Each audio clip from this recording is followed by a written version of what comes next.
എന്നാ ഈ ടാറ്റു ചെയ്തേ? കൊറേയായി. എന്നാലും ഏകദേശം എത്ര വർഷമായിട്ടുണ്ടാവും? ഒരു 3-4 വർഷം ഒറ്റ ടാറ്റു മാത്രമേ കണ്ടിട്ടുള്ളൂ. കാണാൻ പാതിനൊന്നേ ഉള്ളൂ. കാണാൻ പാടില്ലാതെ എത്ര ടാറ്റു ഉണ്ട്? എന്താ ഏത് ആർട്ടിസ്റ്റ് കണ്ടാലും എനിക്കിത് ചോദിക്കാൻ ഭയങ്കര ഒരെണ്ണം കൂടി ഉണ്ട്. അത് ഏകദേശം എവിടെ?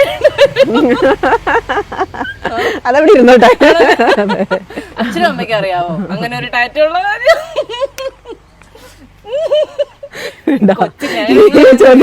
വീട്ടിലേക്ക് എനിക്ക് കയറേണ്ടതാണ്. അടുക്കളയുടെ ഭാഗത്ത് അമ്മയാണെന്ന് തോന്നുന്നത്. അറിയാം. അങ്ങനെ 2 ടാറ്റു ഉള്ള ആളാണല്ലേ?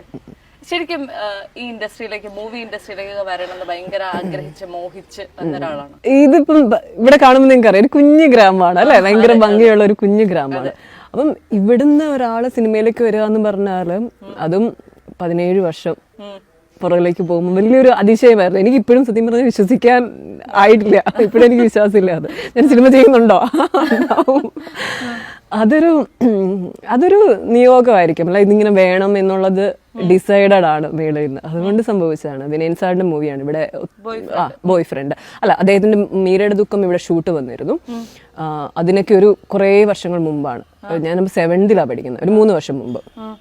അപ്പം അങ്ങനെ അദ്ദേഹത്തെ പോയി കണ്ടു. അദ്ദേഹം പറഞ്ഞു +2 ഒക്കെ ആവുമ്പോൾ നോക്കാം, അല്ലാതെ ഇപ്പൊ ഭയങ്കര കുട്ടിയാണ്, ഞാനിങ്ങനെ അപ്പൊ നായികയാണെന്നാണ്, നായികയാക്കണം സാറിന് പറഞ്ഞിട്ടാണ്. അതെ അതെ അല്ല അല്ല അല്ല സാധാരണ ഒരു സൈഡ് റോള് തരണം അല്ലെങ്കിൽ നായികയുടെ ഫ്രണ്ട് ആക്കണം എന്നൊന്നും. അതെ. അപ്പൊ അദ്ദേഹം അങ്ങനെ പറഞ്ഞു.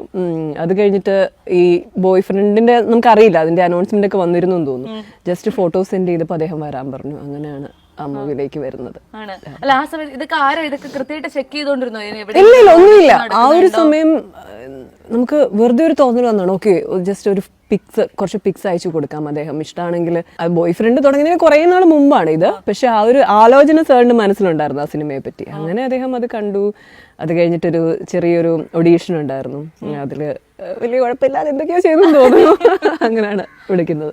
അങ്ങനെ സിനിമയിലേക്ക് വന്നു. അത് കഴിഞ്ഞ് ബോയ് ഫ്രണ്ട് കഴിഞ്ഞ് ഉടൻ തന്നെ അടുത്ത സിനിമ വന്നോ അതോ എങ്ങനെയായിരുന്നു? ഞാൻ ബോയ് ഫ്രണ്ട് കഴിഞ്ഞിട്ട് ചെയ്ത് എനിക്ക് തോന്നുന്നൊരു തമിഴ് മൂവിയാണ്. സോറി, തമിഴ്. അത് കഴിഞ്ഞിട്ടൊരു തെലുങ്ക് മൂവി ഒരെണ്ണം ചെയ്തു. പിന്നെ അത് കഴിഞ്ഞ് ആണ് വീണ്ടും മലയാളം ചെയ്യുന്നത്. അപ്പൊ എനിക്ക് മലയാളത്തിൽ എനിക്ക് കുറെ ഗ്യാപ്പ് വന്നിട്ടുണ്ട്. ഇത് രണ്ടും കഴിഞ്ഞിട്ടാണ് അത് ചെയ്യുന്നത്. കാരണം അപ്പത്തെ സമയത്ത് പുതിയ ഒരാൾ വരുന്നു എന്ന് പറയുമ്പോഴത്തേക്കും കുറച്ചും കൂടി നമുക്ക് ഓഫേഴ്സ് വരുന്നത് തെലുങ്കും തമിഴും ഒക്കെയാണ് അവർക്ക്. ആ സമയം മാനേജേഴ്സ് ഉണ്ട്, അപ്പൊ അവര് പറയാ നല്ല മൂവിയാണ്, അത് ചെയ്താൽ നല്ലതായിരിക്കും എന്നൊക്കെ പറഞ്ഞിട്ട്. അപ്പൊ നമുക്ക് സിനിമയെ പറ്റി ഒന്നും അറിയില്ല. അപ്പൊ ഓക്കെ ശരി എന്നാ ട്രൈ ചെയ്ത് നോക്കാന്ന് പറഞ്ഞ അങ്ങനെയാണ് മറ്റു ലാംഗ്വേജിലൊക്കെ പോയി ചെയ്തത്.